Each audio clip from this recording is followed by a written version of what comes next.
இன்னைக்கு நம்ம வீடியோவில் மீல் மேக்கர் கிரேவி எப்படி பண்ணலான்னு பார்க்கலாம். அதுக்கு நான் மீல் மேக்கர் ஒரு 1/2 கப் எடுத்திருக்கேன். 2 பெரிய வெங்காயத்தை ரஃப்பாக கட் பண்ணியிருக்கேன்.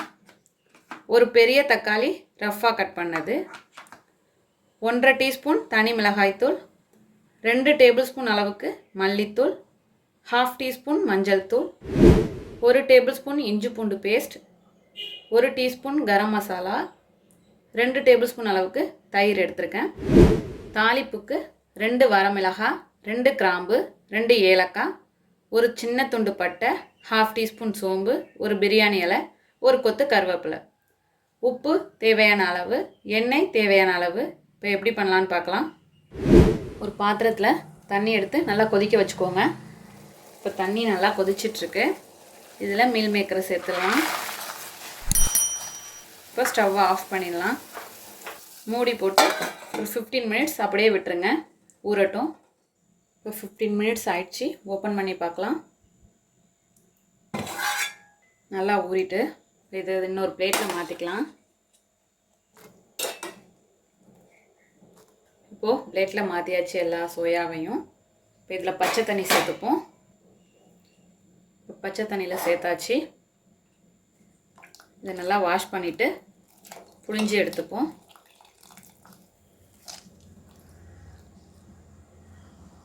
இந்த தண்ணியெல்லாம் போகிற அளவுக்கு புழிஞ்சி எடுத்துக்கோங்க. இதே போல் எல்லாத்தையும் எடுத்துடலாம். ஒரு ஃப்ரை பேன் எடுத்துட்டேன். இதில் 1 டேபிள் ஸ்பூன் அளவுக்கு கடலெண்ணெய் சேர்த்துக்கிறேன். இப்போ எண்ணெய் சூடானதும் சோயாவை எடுத்து சேர்த்துடலாம். இதை நல்லா ரோஸ்ட் பண்ணிக்கோங்க.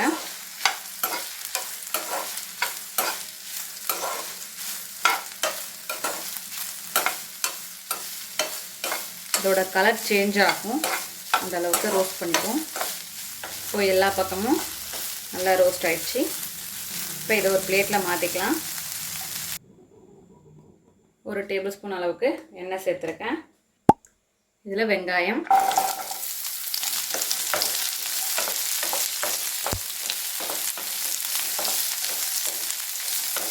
வெங்காயம் வதங்குறதுக்காக ஒரு 1/2 டீஸ்பூன் அளவுக்கு உப்பு,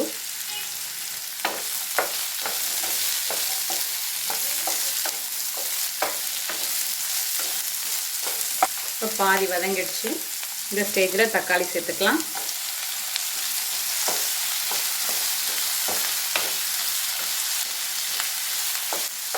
இப்போ இதில் இஞ்சி பூண்டு பேஸ்ட்டில் 1/2 டீஸ்பூன் அளவுக்கு வெங்காயத்தில் சேர்த்துக்கலாம். பேலன்ஸ் இருக்கட்டும்.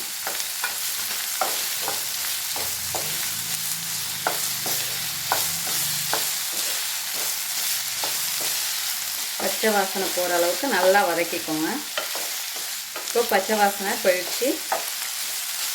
இந்த ஸ்டேஜில் ஃப்ளேமை ஆஃப் பண்ணிவிட்டு இதை ஆறட்டும். ஆறுனதும் இது மிக்ஸி ஜாரில் சேர்த்து பேஸ்ட்டாக அரைச்சி எடுத்துகிட்டு வந்துடலாம். சோயாவை இதில் சேர்த்துடலாம். மஞ்சள் தூள், மிளகாய்த்தூள், மல்லித்தூள்,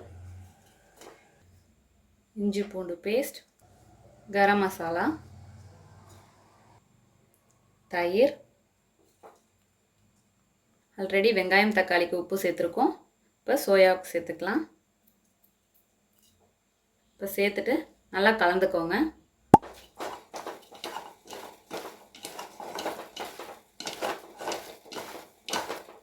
இது அப்படியே ஒரு 10 மினிட்ஸ் ஊறட்டும். இப்போ 10 நிமிஷம் ஆகிடுச்சு. அதே ஃப்ரை பேன் எடுத்துக்கிட்டேன். இதில் ஒரு 3 டேபிள் ஸ்பூன் அளவுக்கு எண்ணெய் சேர்த்துக்கோங்க.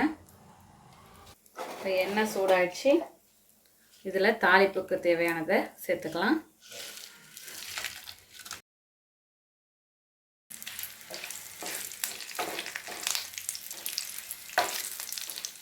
இப்போ சோம்பு பொரிஞ்சிருச்சு. இப்போ அரைச்சி வச்சுருக்க வெங்காய தக்காளி பேஸ்ட் சேர்த்துக்கலாம்.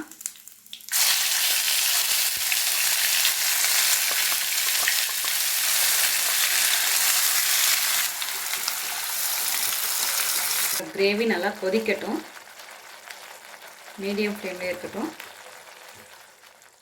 இந்த ஸ்டேஜில் கொஞ்சமாக ஃபுட் கலர் சேர்த்துக்கிறேன். இது ஆப்ஷனல் தான், வேணும்னா சேர்த்துக்கலாம்.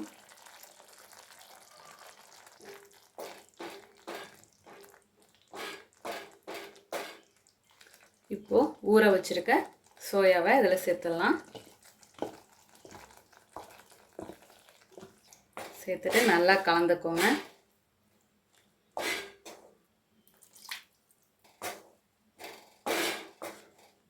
இப்போ கொதிக்கட்டும்.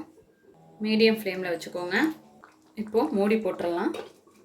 எண்ணெய் பிரிகிற அளவுக்கு நல்லா கொதித்து வரட்டும். இப்போ ஓப்பன் பண்ணி பார்க்கலாம். நல்லா எண்ணெய் பிரிஞ்சு ரெடி ஆயிடுச்சு. இப்போ கொஞ்சமாக கொத்தமல்லி தலைகள் போட்டுட்டு ஃப்ளேமை ஆஃப் பண்ணிடலாம். இது அப்படியே இருக்கட்டும். ஒரு 5 மினிட்ஸ் கழித்து ஓப்பன் பண்ணி காட்டுறேன். எவ்வளோ அருமையாக ரெடி ஆயிடுச்சு. அவ்வளோதான், நம்மளோட அருமையான அற்புதமான மீல் மேக்கர் கிரேவி தயார். இதை வந்து நீங்கள் சப்பாத்தி கூடவோ இல்லை ஒயிட் ரைஸ் கூடவோ சைட் டிஷ்ஷாக வச்சுக்கலாம். இதே போல் நீங்களும் உங்கள் வீட்டில் செஞ்சு பார்த்துட்டு எப்படி வந்துச்சுன்னு கமெண்ட்டில் சொல்லுங்கள். தேங்க்யூ.